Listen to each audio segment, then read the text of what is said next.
Moving around from place to place started when I was 15, and no one knew. My mom, she didn't have anywhere else to stay, so we went from my grandmother's in Pottstown to my grandfather's, then to my Aunt Rose's for like a day or two, and then a hotel. Kind of like stopped there and didn't go anywhere else. We each had like a duffel bag. My mom would go and get the room. I'd get all the kids up into the room and get them situated. And then my mom would come back with like KFC or McDonald's, or she'd come back with something that we could cook in the microwave. Laundry was done in the sink or in the shower. And then we'd put it over the heater and hope it dries, which then kind of got rid of the musty smell. It didn't feel like anything. It felt like, great, we're homeless. What are we gonna do now? I think the school started getting like suspicious because I stopped doing field hockey, I stopped doing stage crew. Like I just pulled out and didn't do anything else. And then that's when the anger kind of came out at Mom, at me, at my stepdad, at each other, and we started hating each other.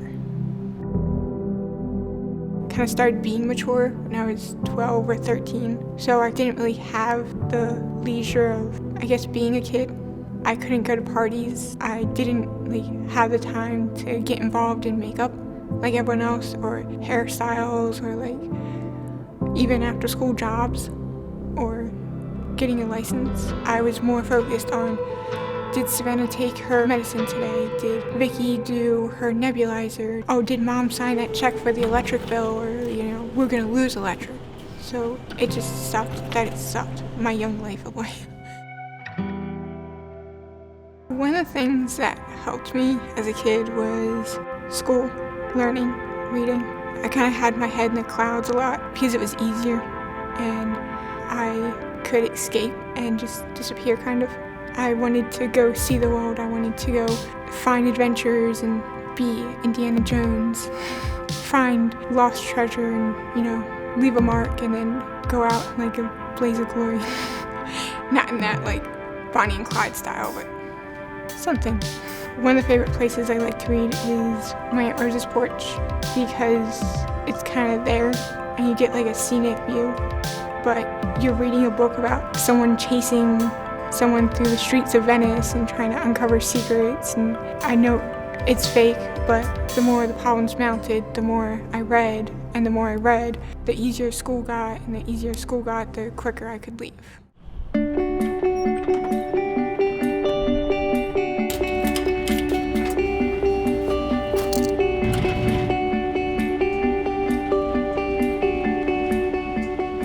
I found out that ADDY worked at the laundromat, so I would go over and say, would you talk to, Kyle and tell him he really needs to get this assignment done, or would you? And she would say, yeah, I'll try and talk to them. And so she helped me with them. And then one day I was walking out of the laundromat and I thought, I wonder why she's here at the laundromat, if she was planning on something else. So I turned around and walked back in and she said, well, I was hoping to go to college. And that's where the whole relationship really solidified.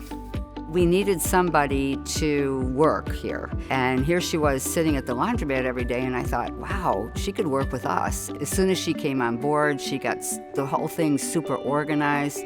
The kids love her, yet she's still able to be a disciplinarian, which is amazing. She came on board as the greatest front desk person we probably ever had. I liked working at the Point because the kids, it was easy to connect with all of them, especially if you're the first thing that they see when they come in the door. If you have a smile on your face and you're cheery and you're like, how's your day? It's raining. You need towel to dry off. Wipe your feet so the floor doesn't get wet for the other kids. It was very interactive. I like kids, that and yelling at them. And I have a really deep yelling voice with a really high-pitched talking voice. Nancy is a fairy godmother, and I'm Cinderella. She paid for my SATs, which I still owe her. She's done a lot. She's gone above and beyond what anyone could have asked. I picked her up for work a lot, and I got her places she needed to go to. Financially, if there was demand that she just couldn't meet, all those hundreds of things that you do for your own child, we were there for her. She wants to make something of herself. I think she always was a dreamer, and she always knew she wanted to be something when she grew up, but she just couldn't figure out how to get there. That's when I thought maybe we can help her somehow with college. Interestingly enough, the way God works, Dwayne had just come to me the day before to say, you and I need to go to Karen. They want to start a scholarship program for some of our kids. So we created what's called the Lighthouse Scholarship. We wanted to have a stronger relationship with the Point based on a spiritual component with students that makes them a potential really good fit for Karen University. Well, this scholarship is very important to students because some of the students that we've met through the Point wouldn't otherwise be able to attend a four-year Christian college. Higher education is expensive, it gets more expensive every year. What we want to do is help students that are a good fit for us graduate without having unnecessary debt, limiting those expenses while they're here, and making it possible for them to get right back out and do ministry, do work, have a career that's going to be fulfilling to them, while they never would have had that opportunity without us creating a scholarship that makes it possible. So a cairn is a pile of rocks that can withstand anything. It stood out because I kind of feel like a cairn. I'm majoring in criminal justice. A lot of victims of certain crimes, they don't have that closure, so I want to help them be like, you know what, something happened like this, you'll be fine. Like, it'll take time and you have to heal, but don't let it become who you are. As a Christian and wanting to go into criminal justice, it was led. Having God in my life, He taught me to fight. Don't back down. Don't take the easy way out. You'll learn the lesson and yeah, it'll suck, but like, I'm here, I'm with you. I'll be there and I'll give you the comforting that you aren't given by your mom or by the people around you. So, fight.